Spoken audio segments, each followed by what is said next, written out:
next two lessons are a continuation of our previous conversation about different kinds of transformations, specifically ones that preserve distance and preserve angles, which are called rigid motions. And these two types are reflections in lesson 14 and translations in lesson 16. We have the same two CCRSM standards as the previous lesson, and so I won't read them to you, but be aware that we are developing the definitions of reflections and translations. And you should be able to perform or carry out reflections and translations, both on a flat piece of paper and on coordinate planes, on the grid, XY grid. Let's get started. Before I give you the formal definition that's stated in Engage New York, I want to again show you using GeoGebra some things that happen when we have reflections. I know that visually you can say, oh yeah, that looks like it's reflected, but mathematically and geometrically, what's happening here? So one interesting thing to notice is that if I connected a line from C to C prime, that the line of reflection looks perpendicular to that line. If I move this around, that it stays looking perpendicular. In fact, if instead of making a line, if I say I want GeoGebra to make a perpendicular line from a point through a line, it will go through that other, it'll go through the image. So what that means is that this line of reflection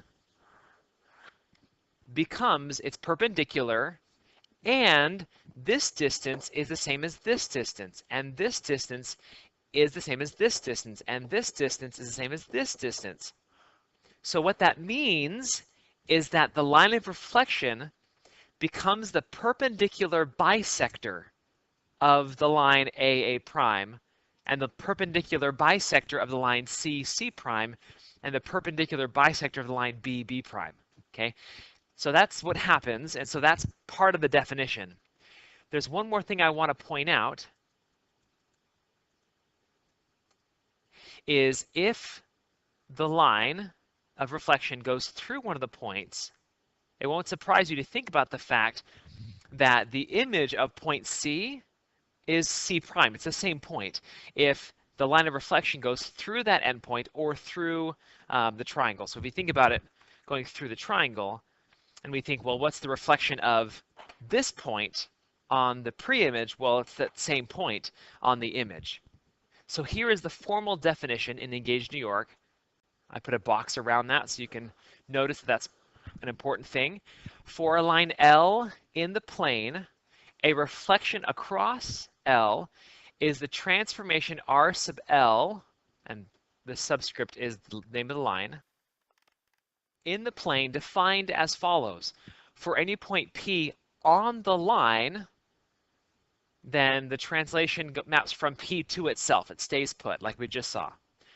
2, for any point not on L, R sub L of P is the point Q, so that L is the perpendicular bisector of the segment PQ. So let me draw a picture. If this is point P, and it's reflected to point, I'd call it P prime, this definition is calling it point Q, then L is the perpendicular bisector of the point of the segment PQ, like we just saw. So this idea of the perpendicular bisector gives us a way to find the line of reflection if we're just given the pre-image and the image. Like, for example, in example 2, we're asked to construct a line of reflection across which each image below is reflected. Well, if we connect D and D prime with a segment, and then find the perpendicular bisector, again by taking our compass, going more than half and making 2 arcs, and find the perpendicular bisector, then that must be the line of reflection. And we only need to do it for one point because that would give us the line of reflection. All right, I also want you to be able to do reflections not just on paper, but also using an XY coordinate grid. So here is triangle ABC, and we will reflect it over the x-axis. And so visually, it'll go perpendicular to the line of reflection the same distance away so that that line of reflection is the perpendicular bisector. So A is one distance away, so sorry, distance of 1. So I go below it here, and this is A prime. And B is, let's see here, 1, 2, 3, 4, 5 away. So I'll go below 1, 2, 3, 4, 5. This must be B prime. And C is a distance of 3 away. So I go below 3, and this is C prime. And so this right here is the image of that reflection. Now, one thing I want to point out about the x-axis, and this only happens with the x and the y-axis, is some nice things happen with the coordinates. So the coordinates of A are 1, positive 1. The coordinates of B are 3, 5. And the coordinates of C are 5, 3. Okay, so if you reflect it over the x-axis, then all of the x-coordinates will stay the exact same. But the y-coordinates become the opposite value because it went from the top to the bottom, from positive to negative in this case. So the y-coordinates change sign, which I know can be confusing, but keep in mind that if you're reflecting over the x-axis, then x doesn't change, but the y-coordinates will switch signs. And just so you know, the same thing happens with the y-coordinates, with the y-axis, that the y-coordinates stay the same, but the x-coordinates change. So if I reflect it over this line, then A prime becomes the point -1, +1, because the y-coordinates stay the same, but the x-coordinate becomes the opposite. Okay, let's jump into the second lesson, which is about translations. And we're skipping over chapter 15 for now. Lesson 16 is about translations. Here is an example in GeoGebra where we have triangle ABC, and we are translating it using this vector DE.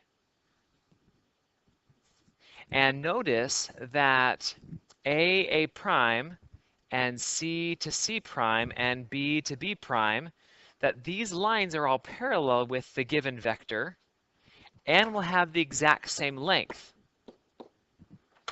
Also, I'll point out that if the vector was part of the line, that we would need to have a parallel line that would be the line. So those two elements kind of create the definition. So if you go down, we're skipping that part for now. The definition right here is at the top of page 88. And I will have this be the definition. For any point P on the line AB, so if our ray AB is the direction and the distance of the translation, if any point is on the line AB, then the translation of P, so if here's our triangle, and I'll draw it first on there. This is point P right here.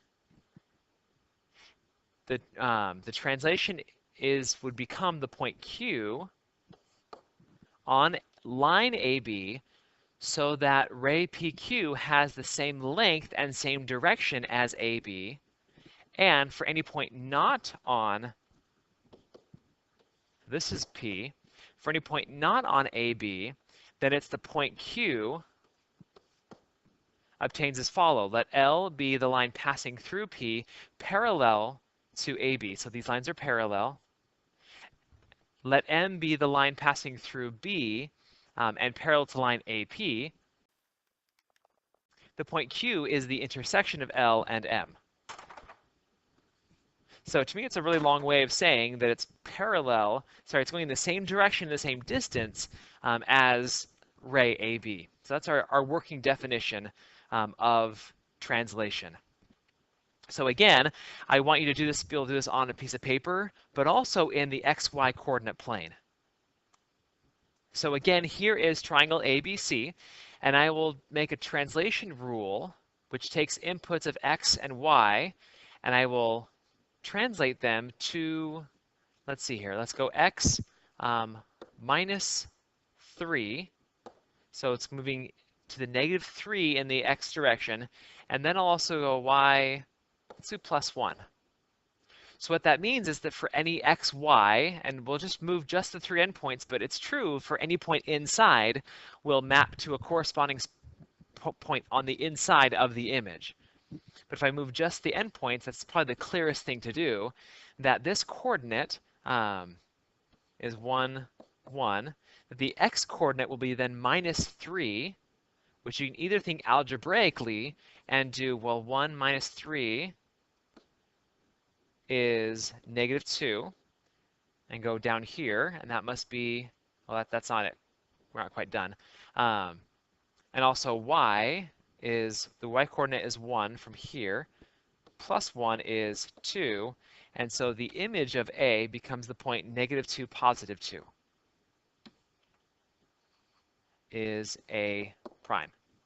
All right, algebraically. So any point is being moved negative 3 in the x and plus 1 in the y.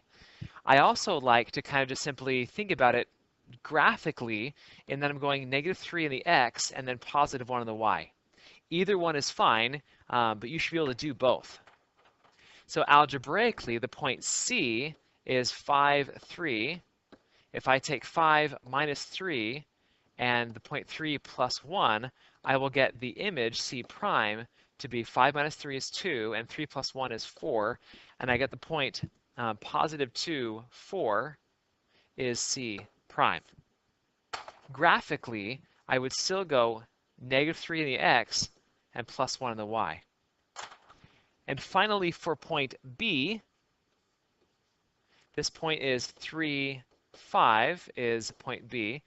If I use this translation rule, then I do 3 minus 3 and 5 plus 1, which gives me 0, 6, which is right here. So that is B prime. Or graphically, I'm going in the x direction, negative 3, and then up 1. So my translated rectangle looks like that. Now it should look to be congruent. It should look to be the same size and same shape because translations are rigid motions. They preserve distance and preserve angles. And that's an example of a translation in the coordinate plane.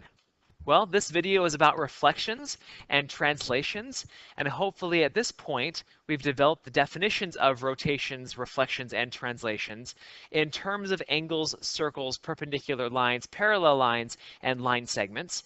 And hopefully now you're able to perform transformations, any three kind, either on a flat piece of paper or in the coordinate plane. Thank you for watching.